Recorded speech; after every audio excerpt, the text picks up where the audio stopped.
కరీంనగర్లోని భగత్ నగర్ ప్రాంతంలో అర్ధరాత్రి దొంగతనం జరిగింది. అయితే దీనికి సంబంధించిన ఈ యొక్క కాంప్లెక్స్ మొత్తం కూడా వాచ్మెన్ ఉన్నాడు. ప్రస్తుతం వాచ్మెన్ మనతో పాటు ఉన్నాడు.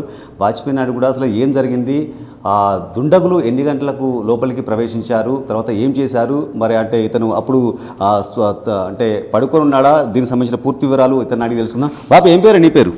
యుగధర స్వామి. అసలు ఏం జరిగింది నిన్న రాత్రి?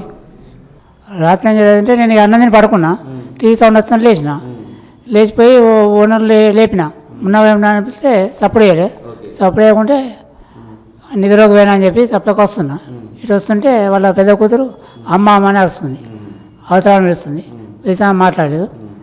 రెండోసరికి ఆమె మాట్లాడింది కానీ మరి గూత వెళ్ళలే, కొంచెం మామూలు వెళ్ళింది. నేనేం చేసినాను, బాణమ్మ, ఆమె పేరు బాణమ్మ, పెద్ద కూతురు బాణమ్మ. బాణమ్మ ఏంటిదంటే దొంగల పడన్నది, తలుపు అన్నది అన్న వల్ల బెడం తీసి దొబ్బిన. దొబ్బితే తలుపు లోపలికి పోలేదు. లోపలికి పోయేసరికి బెడం లోపలికి వెళ్ళే ఉంది అన్న వల్ల బెడం తీసుకుని బయటకు వచ్చింది.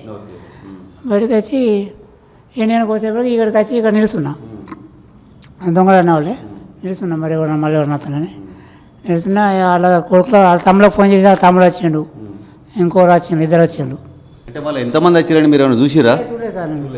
నేను చూస్తే అసలు నేను వినేవాని కాదు అసలే. అంటే ఇప్పుడు మీరు ఫస్ట్ డోర్ తీసే క్రమంలో డోర్ తీయకపోతే ఫస్ట్ లోపల అప్పటికి ఉన్నారా వాళ్ళు దొంగలు? సౌండ్ వినబడ్డదా? కాదు, వాళ్ళు ఇప్పుడు డోర్ తీసినాక పోయాక వాళ్ళు ఇవి గట్టి ఉన్నాయి కాబట్టి వాళ్ళు దొంగలు కట్టిపోయినట్టే కదా సార్ అర్థం.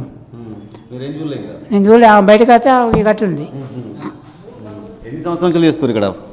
నేనా దాదాపు 45 సంవత్సరాలు ఉంటుంది. సో ఇలాంటి ఘటనలు ఎప్పుడైనా జరిగినాయి? ఇంకా ఇప్పుడు జరగలే. సరే, ఇప్పుడు మొత్తానికైతే ఇప్పుడు అంటే ఇప్పుడు వాళ్ళ మీరు వేసరికి వాళ్ళ సిచ్యువేషన్ ఎట్లుంది? సిచ్యువేషను కొట్టిపోయిన అన్నది, చూస్తే ఇక్కడ ఒక దెబ్బ తాగి ఉన్నది, అవి కట్టి ఉంది. మెల్ల ఒకటి అదేంది బట్ట కట్టి ఉంది, అంతే. ఓకే, మొత్తానికైతే ఈ యొక్క నిన్న రాబరీ జరిగిన తతంగంలో మాత్రం వాచ్మెన్ కూడా అంటే టీవీ సౌండ్ బాగా పెట్టేసరికి అసలు ఇంత సౌండ్ ఏందని చెప్పి ఒకసారి అంటే వెళ్ళి వాళ్ళ ఇంటి దగ్గర కూడా డోర్ కొట్టడం జరిగింది. డోర్ కొట్టినా కూడా అంటే అక్కడి నుంచి రెస్పాన్స్ రాకపోవడంతో అయితే పడుకున్నారా లేకపోతే వాళ్ళకు వినబడలేదు అనే ఉద్దేశం కొద్దీ మళ్ళీ ఇతను రూములకు రావడం జరిగింది. అంటే ఎప్పటికే దుండగులు లోపలికి ప్రవేశించి వాళ్ళ అరుపులు అదేవిధంగా వాళ్ళపై దాడి చేస్తుంటే ఆ ఇంటి పక్కన వాళ్ళకు ఎవరికి వినపడద్దు అనే కారణంతో మాత్రం సౌండ్ ఎక్కువగా పెట్టినట్టు కూడా అటు కుటుంబ సభ్యులు చెప్తున్నారు, ఇక్కడ వాచ్మెన్ కూడా చెప్తున్నారు. తర్వాత వాళ్ళు చోరీ చేసి వాళ్ళు పారిపోయిన తర్వాత కుటుంబ సభ్యుల అరుపులు విన్న తర్వాత మాత్రం అక్కడికి వెళ్ళిన తర్వాత ఇతను డోర్ తీయడం జరిగింది. డోర్ తీయడం తర్వాత వాళ్ళు బయటకు రావడం జరిగింది. అయితే దొంగలు పడ్డారని చెప్పిన తర్వాత వీళ్ళు సంఘటన స్థలంలో అటు ఇటు కూడా వాచ్మెన్ తిరగడం జరిగింది. అప్పటికే దుండగులు వాళ్ళపై దాడి చేసి మరీ ఈ మొత్తం కూడా బంగారు ఆభరణాలు అదేవిధంగా ఈ నగదును ఎత్తుకెళ్లిన పరిస్థితి నెలకొందని కూడా చెప్తున్న పరిస్థితి నెలకొంది.